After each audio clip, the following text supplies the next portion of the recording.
ఉచిత పథకాలు మంచివా చెడ్డవా, భారమా లాభమా? ఈ ప్రశ్నలకు వచ్చే సమాధానాలకు రెండు వైపులా పదునుంటుంది. కళ్ళు మూసుకుని చెప్పచ్చు, పర్టికులర్గా కొన్ని ఉచిత పథకాలు రాష్ట్రాలకే కాదు దేశానికే వరం. ఫ్రీ స్కీమ్స్తో రాష్ట్రాలు దివాళా తీస్తున్నాయనే వాదన ఉంది. కానీ ఆ తాయిలాలే రాష్ట్రాలను, ఆర్థిక వ్యవస్థను నడిపించాయి, బతికించాయి. ఆటాటా కూడా చెప్పుకుందాం. మరి ఎవరడిగాడండి అసలు ఈ ఉచిత పథకాలు అనే డైలాగ్ ఎందుకు వస్తోంది? అందులోనూ కొంత నిజం ఉంది కాబట్టి. చేపలు పట్టడం నేర్పిస్తే ఇక ఫ్రీగా ఇవ్వనక్కర్లేదు అనేది జీవితాంతం కష్టపడతాడనే ప్రూవెన్ కొటేషన్ ఉంది. పైగా ఈ ఉచితాలు వికృత రూపం దాల్చి రాష్ట్రాలను ఆర్థిక భారంలో ముంచేస్తున్నాయి. ఇంతకీ ఏది ఉచితం, ఏది అనుచితం, ఏది సంక్షేమం? ఇప్పుడు ఇదే టాపిక్ చేసుకుంటే తమిళనాట టీవీకే పార్టీ అధ్యక్షుడు విజయ్ ప్రతి కుటుంబానికి ఇల్లు, బైకు, కారు అంటున్నారు. ఫ్రీగా ఇస్తానని అనలేదనుకోండి, బట్ మళ్ళీ ఉచిత హామీల యుద్ధం మొదలైందా తమిళనాడులో అనే అనుమానం కలుగుతోంది. కలర్ టీవీలు, మిక్సర్ గ్రైండర్లు, కుక్కర్లు, ల్యాప్టాప్లు, స్కూటీలు ఇలా ఉచిత హామీలతోటి ఫేమస్ అయిన తమిళనాడులో ఈసారి ఏ రేంజ్ ఫ్రీబీస్ ఉండబోతున్నాయా అనే చర్చ జరుగుతోంది. ఆల్రెడీ ఉచితాలు ఇవ్వలేక కొన్ని రాష్ట్రాలు దివాళా తీసే స్థితికి వచ్చేసాయి. హామీ అయితే ఇచ్చాం కానీ ఇప్పుడు డబ్బులు లేవంటున్నాయి.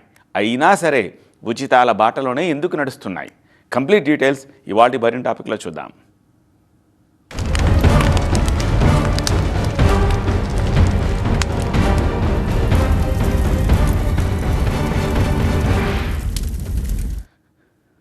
కొన్ని ఎగ్జాంపుల్స్తోనే మొదలు పెడదాం. హిమాచల్ ప్రదేశ్లో విచ్చలవిడిగా హామీలు ఇచ్చి అధికారంలోకి వచ్చారు. ఆ హామీలు తీర్చేంత బడ్జెట్ లేక సీఎంతో సహా మంత్రులు 2 నెలల జీతాలు కూడా తీసుకోలేదు. బట్ అవేం సరిపోతాయి చెప్పండి? అందుకే 14 సబ్సిడీ పథకాలపై కోత పెట్టేసింది హిమాచల్ సర్కార్. ఇక కర్ణాటకలో ఫ్రీ బస్ కారణంగా డ్రైవర్లు, కండక్టర్లకు జీతాలు కూడా ఇవ్వలేని పరిస్థితి వచ్చేసింది. చివరికి ఛార్జీలను పెంచాల్సి వచ్చింది ఆర్టీసీ. ఇప్పుడు ఉచిత పథకాలంటేనే మండిపోతున్నారు అక్కడ. ఇంత పరిస్థితి కనిపిస్తున్నా సరే ఇంకా ఉచిత పథకాలనే నమ్ముకుంటూ వాటి వెంటే పడుతున్నాయి పార్టీలు.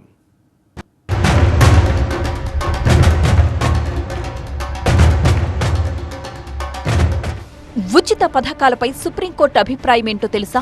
ఉచిత పథకాలు ముమ్మాటికి మంచివి కావు అని. రేషన్తో పాటు డబ్బులు కూడా ఇస్తుండటంతో ప్రజలు కష్టపడి పనిచేసేందుకు ఇష్టపడ్డం లేదని ఆ మధ్య ధర్మాసనం అసంతృప్తి వ్యక్తం చేసింది. ప్రజలకు సౌకర్యాలు అందించాలన్న ప్రభుత్వాల ఉద్దేశం మంచిదే అంటూనే దేశ అభివృద్ధిలో లబ్ధిదారుల్ని భాగం చేయాలని కూడా సూచించింది. సుప్రీంకోర్టు చేసిన కమెంట్స్ పై దేశవ్యాప్త చర్చ జరిగింది ఆనాడు. ఇప్పుడు టీవీకే పార్టీ అధినేత విజయ్ కారణంగా మళ్లీ అదే చర్చ జరుగుతోంది. బీహార్లో ప్రజల ఓటు చాలా పరిణతితో చెందిన ఓటు.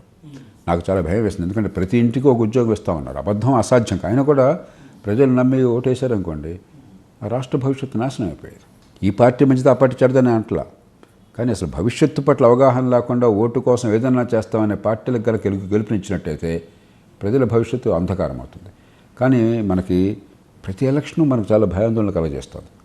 బీహార్ ఎన్నికలనే తీసుకుందాం. అక్కడ ఉచిత పథకాల రేస్ నడిచింది. బట్ ఒక మార్పు చూపించారు బీహారీలు. అలవి కాని హామీలకు, అటువంటి పార్టీలకు మేం ఓట్లు వెయ్యం అని నిరూపించారు. ఎన్నికలకు ముందే అక్కడి ఎన్డీఏ ప్రభుత్వం 125 యూనిట్ల వరకు ఉచిత విద్యుత్ పథకాన్ని అమలు చేసింది నితీష్ సర్కార్. ఆ స్కీమ్ పేద మధ్యతరగతిని తెగ ఆకట్టుకుంది. దీంతో ప్రతిపక్ష కూటమి తాము అధికారంలోకొస్తే ఏకంగా 200 యూనిట్ల విద్యుత్ ఉచితంగా ఇస్తామని హామీ ఇచ్చింది. అయినా సరే జనం 125 యూనిట్ల ఉచితానికే ఓటు వేశారు. ఇక ఎన్నికలకు ముందే జీవికా దీదీ స్కీమ్ కింద మహిళల ఖాతాలో 10,000 రూపాయల చొప్పున వేస్తూ వెళ్లింది నితీష్ సర్కార్. కానీ ప్రతిపక్ష కూటమి 10,000 కాదు 30,000 ఇస్తామని హామీ ఇచ్చింది. ఇది అమలయ్యే పథకం కాదని చెప్పి 10,000 స్కీమ్కే ఓటు వేశారు ప్రజలు. ఇక ఇంటికో ఉద్యోగం ఇస్తామని కూటమి ప్రకటించినా దానికి ఆశపడలేదు జనం. ఓవరాల్ గా చూస్తే ఉచిత హామీల బుట్టలో పడలేదు బీహారీలు. ఒకవైపు ఈ ఎగ్జాంపుల్ కనిపిస్తున్నా కూడా తమిళనాడులో మళ్లీ అవే ఉచిత పథకాల్ని అక్కడి నేతలు నమ్ముకోబోతున్నారు. ఇప్పటికే దేశంలోని ఎక్కువ ఉచిత పథకాలు అమలవుతున్న రాష్ట్రాల్లో తమిళనాడు ఒకటి. వచ్చే ఏడాది జరిగే ఎన్నికలకు అంతకు మించి తాయిలాలిచ్చేందుకు రెడీ అవుతున్నారు. ప్రతి కుటుంబానికి ఇల్లు వరకు ఓకే, కానీ రాబోయే రోజుల్లో బైక్, కార్ అని కూడా అంటున్నారు. నేరుగా ఫ్రీగా ఇస్తామని టీవీకే అధినేత విజయ్ ఎక్కడా చెప్పలేదు. కానీ ఆ విధంగా రాష్ట్ర ఆర్థిక పరిస్థితిని మారుస్తానన్నారు. కానీ ప్రజల్లో మాత్రం ఓ చర్చ మొదలైంది. ఈసారి ఎన్నికల్లో బైకులు, కార్లు గట్రా ఫ్రీగా ఇస్తారా ఏంటి అని మాట్లాడుకుంటున్నారు. ఆల్రెడీ మహిళలకు ఫ్రీగా బైక్లిస్తామన్న హామీ మన దేశంలోనే వినిపించింది. ఇదే మాట తమిళనాడులో చెబితే దాదాపుగా జరిగి తీరుతుంది కూడా. గెలిచిన పార్టీ ఇచ్చినా ఇస్తుంది. కానీ కొందరు చెబుతున్నదేంటంటే తమిళనాడులో పార్టీలిస్తున్న ఉచిత హామీలు విని విని అక్కడి వారికి విసుగొచ్చేసిందట. అక్కడ చదువుకున్న యువత ఎక్కువ, వాళ్లంతా కూడా ఈ ఉచితాలను వ్యతిరేకిస్తున్నారు అనేది ఒక విశ్లేషణ. ప్రతి ఇంటికి ఒక ప్రభుత్వ ఉద్యోగం ఉన్నారు. అది అలవి కాని హామీ అని అందరికీ తెలిసిందే. కనుక ఏది పడితే అది హామీ ఇచ్చినా కూడా మరి అక్కడ బీహార్లో ఇండి కూటమి అధికారంలోకి రాలేకపోయింది. అది చూసి కనీసం తమిళనాడును మారుతుంది అనుకుంటే తమిళనాడులో మళ్ళీ ఇప్పుడు డిఎంకే అన్నా డిఎంకే కంటే ఎక్కువ హామీలు ఇస్తూ విజయం పార్టీ మధ్యాహ్నం టీవీకే పార్టీ ముందుకు వస్తున్నది. ఇవి నమ్ముతారా నమ్మరా అనేది ఎన్నికల తర్వాత వస్తుంది. కానీ ఈలోపు మాత్రం అందరూ అనుచిత ఉచితాలు అయిపోతున్నారు. కర్ణాటక ముందు పెట్టిన ఫ్రీ బస్సు ఇక్కడ కూడా ఉంటుంది అనుకుంటున్నాను. మహిళలకు ఫ్రీ బస్ అనే పథకాన్ని కూడా ఇక్కడ తెస్తారనుకుంటున్నాను. అలాగని ఉచిత హామీలు పనిచేయవా అంటే బ్రహ్మాండంగా పనిచేస్తాయి. అధికారాన్ని కట్టబెట్టాయి కూడా. బట్ అలా హామీలిచ్చి గెలిచిన పార్టీలు వాటిని అమలు చేయడంలో చతికిల పడ్డాయి. ఫర్ ఎగ్జాంపుల్ హిమాచల్ ప్రదేశ్నే తీసుకుందాం. అంత చిన్న రాష్ట్రానికే దాదాపు 1,00,000 కోట్ల రూపాయల అప్పు ఉంది. పైగా ఇచ్చిన హామీలు నెరవేర్చడానికి ఆదాయం సరిపోవట్లేదు. ప్రస్తుతం అక్కడ పరిస్థితి ఎలా ఉందంటే ఒకానొక సమయంలో 2 నెలల పాటు జీతాలు తీసుకోవద్దని మంత్రులు నిర్ణయించుకున్నారు. ఇక మధ్యప్రదేశ్లో మహిళల ఖాతాలో నెలకు 1,000 రూపాయలు వేయడానికి ఒక్క నెలలోనే 10,000 కోట్ల అప్పు చేయాల్సి వచ్చింది. ఉన్న అప్పే 4 లక్షల కోట్ల రూపాయలుంటే ఉచిత పథకాల కోసం మరో 1,00,000 కోట్ల రూపాయల దాకా అప్పు చేయాల్సిన పరిస్థితి మధ్యప్రదేశ్ది. ఆల్రెడీ కర్ణాటక పరిస్థితి చూస్తున్నాం కదా. ఉచిత పథకాలు ఇతరత్రా ఖర్చుల కోసం కనీసం 60,000 కోట్లు ఎక్స్ట్రా కావాలి. అంత డబ్బు ఎలా సమకూర్చుకోవాలో సలహా ఇవ్వడం కోసం బోస్టన్ కన్సల్టింగ్ కంపెనీని నియమించుకుంది అక్కడి సర్కార్. పంజాబ్లో సర్కార్ను నడపలేక ఆమ్ ఆద్మీ పార్టీ సర్కార్ నానా తంటాలు పడిపోతోంది. ఒక్క ఉచిత విద్యుత్ కోసమే 17,000 కోట్లకు పైగా ఖర్చు పెడుతున్నారు. ఇప్పటికే దాదాపు 4 లక్షల కోట్ల రూపాయల అప్పుల్లో ఉంది పంజాబ్. ఇన్ని ఉదాహరణలు కనిపిస్తున్నా సరే తమిళనాడులో మాత్రం ఉచితాల వెంట పడుతున్నాయి పార్టీలు. ప్రపంచంలోనే అత్యంత ధనిక దేశం అమెరికానే కదా అనుకుంటాం, కానీ అక్కడ కూడా ఉచిత పథకాలున్నాయి. ఫుడ్ స్టాంప్స్ పేరుతోటి నెలకు 22,000 నుంచి 1,15,000 రూపాయలు దాకా ఇస్తుంటుంది అమెరికా ప్రభుత్వం. ఎప్పుడో 1939లో మొదలుపెట్టిన పథకాన్ని ఇప్పటికీ కొనసాగిస్తున్నారు అక్కడ. రీసెంట్గా న్యూయార్క్లో ఫ్రీ బస్ అనగానే మేయర్గా మమ్దానీని గెలిపించారు. ఉచితాలను అన్నిసార్లు చీప్గా చూడడానికి లేదు. అవి ఆర్థిక వ్యవస్థను మరింత పరుగులు పెట్టిస్తాయి. ఏమిటి రుజువు అంటారా? తమిళనాడే ప్రూఫ్. ఈ దేశంలో మధ్యాహ్న భోజన పథకం పుట్టిందే తమిళనాట. అసలు ఉచిత పథకాలను 1960లో మొదలుపెట్టిన చరిత్ర కూడా తమిళనాడుదే. ఉచిత పథకాలతో ఒరిగేదేంటి? నోటి మాటగా కాదు, విత్ డేటా మాట్లాడుకుందాం. ఫర్ ఎగ్జాంపుల్ తమిళనాడునే తీసుకుందాం. ఆ రాష్ట్రాన్నే ఎందుకు తీసుకోవాలంటే అసలు ఈ దేశంలో ఉచిత పథకాలకు పుట్టినిల్లే తమిళనాడు కాబట్టి. 2004లో తమిళనాడులో పేదరిక శాతం దాదాపు 30. అంటే ప్రతి 100 మందిలో 30 మంది పేదలే అన్నమాట. అన్ని సంవత్సరాలు వదిలేసి కేవలం 2004 నుంచే ఎందుకు తీసుకోవాలి అంటే 2006 నుంచి అసలైన రాజకీయ యుద్ధం మొదలైంది కాబట్టి. 2006 ఎన్నికల్లో జయలలితను ఓడించడానికి ప్రజలకు ఉచిత కలర్ టీవీలు ఇస్తానని ప్రకటించారు కరుణానిధి. విచిత్రమేంటో తెలుసా? 2006 తరువాత నుంచి అంటే ఉచిత కలర్ టీవీలతో పాటు ఉచిత గ్యాస్, ఉచిత స్టవ్, రైతులకు ఉచిత కరెంట్, రైతు రుణమాఫీ ఇవన్నీ అమలు చేశాక తమిళనాడులో పేదరికం తగ్గుతూ వచ్చింది. ఇది ఆన్ రికార్డు కూడా. చెబితే ఆశ్చర్యమేస్తుంది, కానీ ఆ 5 ఏళ్లలో తమిళనాడులో పేదరికం 30% నుంచి 11% తగ్గింది. ఎవరు ఊహించని పరిణామం అది. మీరు కలర్ టీవీలిస్తే నేను అంతకంటే ఎక్కువిస్తా అంటూ జయలలిత పోటీ పడ్డారు. 2011లో మిక్సర్లు, గ్రైండర్లు, ఫ్యాన్లు ఫ్రీగా ఇస్తామన్నారు జయలలిత. ఆ ఎన్నికల్లో గెలిచారు కూడా. జయలలిత పాలించిన ఆ 5 ఏళ్లలో కూడా పేదరికం 11% నుంచి 7.5%కి తగ్గింది. తమిళనాడు పాలకులిస్తున్న ఉచిత పథకాలు చూసి దేశమంతా విమర్శించి ఉండొచ్చుగాక, అక్కడ పేదరికం తగ్గుతూ వచ్చిందన్నది మాత్రం 100కు 100% నిజం. ఇప్పటికిప్పుడు తమిళనాడులో పేదరికం శాతం ఎంతో తెలుసా? కనీసం మీరు ఊహించలేరు. 1.43%. 1990లో తమిళనాడులో 100కి 40 మంది పేదలే. మరిప్పుడు పేదరిక శాతం 1.5%.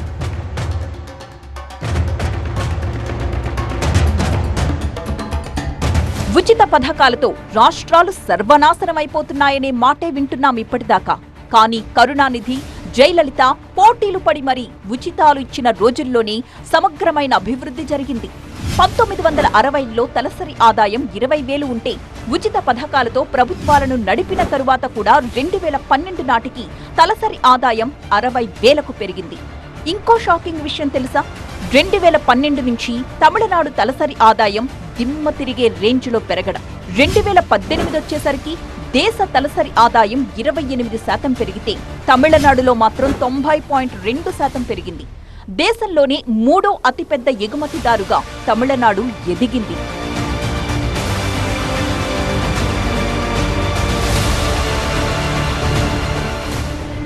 సరే, చివరికి కలర్ టీవీలు పంచడాన్ని కూడా మనం సపోర్ట్ చేయాలా? టీవీలు పంచడం ప్రభుత్వం బాధ్యత కాదు కదా? ఇలా ప్రశ్నిస్తున్న వారికి ఆక్స్ఫర్డ్ జర్నల్ రీసెర్చ్ ఇచ్చిన సమాధానం విని తీరాలి. కలర్ టీవీలు పల్లెల్లోకి సైతం ఎప్పుడైతే చొచ్చుకెళ్లాయో ఆ తరువాత నుంచి ఆడవాళ్లలో స్వతంత్ర భావాలు పెరిగిపోయాయి. ఉచిత కలర్ టీవీలు ఇచ్చాకే అవేర్నెస్ పెరిగి ఆడపిల్లలు స్కూళ్లకు వెళ్లడం ప్రారంభించారు.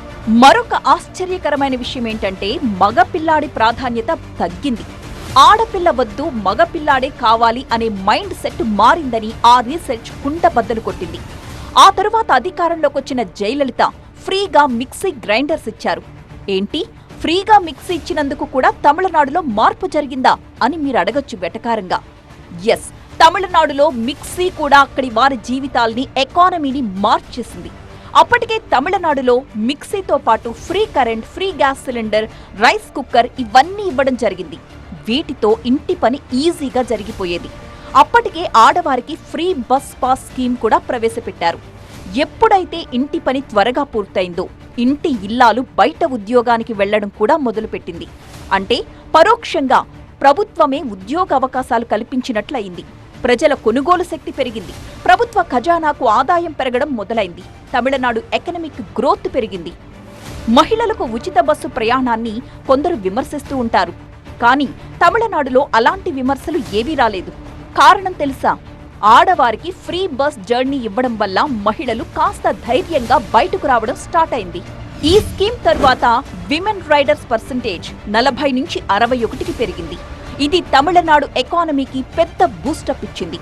ఒక రీసెర్చ్ ప్రకారం తమిళనాడులో ఉద్యోగాలు, పనులకు వెళ్లే ఆడవాళ్లు 38.3%. అదే నేషన్ యావరేజ్ ఎంతో తెలుసా? జస్ట్ 19% మాత్రమే. ఇది ఫ్రీ బస్ వల్లే సాధ్యపడింది. అలాగని ఉచిత పథకాలతో అన్ని లాభాలే ఉంటాయని చెప్పడం లేదు. నష్టాలు జరిగాయి. ఇదే తమిళనాడు అప్పుల ఊబిలో కూరుకుపోయింది కూడా. అభివృద్ధిని సాధిస్తూనే అప్పులు కూడా పెంచుకుంటూ పోయింది. అధికారిక లెక్కల ప్రకారం తమిళనాడు అప్పు అక్షరాల 8,34,000 కోట్ల రూపాయలు. వచ్చే మార్చి నాటికి దాదాపు 9,26,000 కోట్ల రూపాయలకు చేరుతుందని అంటున్నారు. దానివల్ల ఫ్రీబీస్ ఇంపాక్ట్ చాలా తక్కువగా ఉంటుంది తమిళనాడులో. ఈసారి పెద్ద మార్పులు ప్రజల ఐడియాలతో కూడా రావచ్చు. ప్రజలు చదువు ఎక్కువైపోతూ వస్తుంది. రాజకీయ నాయకులు కొత్త విధానాలు తేకపోతే వాళ్ళు సాధించేది మాత్రం చాలా కష్టం. ఒక్క తమిళనాడే కాదు, ఉచిత పథకాల రేసులో ఉన్న ప్రతి రాష్ట్రము అప్పుల పాలైంది. అసలు ఉచిత పథకాలు ఇవ్వడానికే అప్పుల మీద అప్పులు చేస్తున్నాయి. ఓ సాగునీటి పథకం కట్టడానికి ఆర్థిక శక్తి సరిపోని రాష్ట్రాలు కూడా ప్రజలకు ఉచిత పథకాలివ్వడానికి తెగ ఉత్సాహాన్ని చూపిస్తున్నాయి. రాష్ట్ర ఆర్థిక వృద్ధికి పనికొచ్చే ప్రాజెక్టులు పక్కన పెట్టేసి ప్రజల చేతుల్లో ఉచిత పథకాలు పెట్టడానికి పోటీలు పడుతున్నాయి. దీనివల్ల అభివృద్ధి రేటు తగ్గుతోంది, సంక్షేమ ఖర్చు పెరుగుతోంది.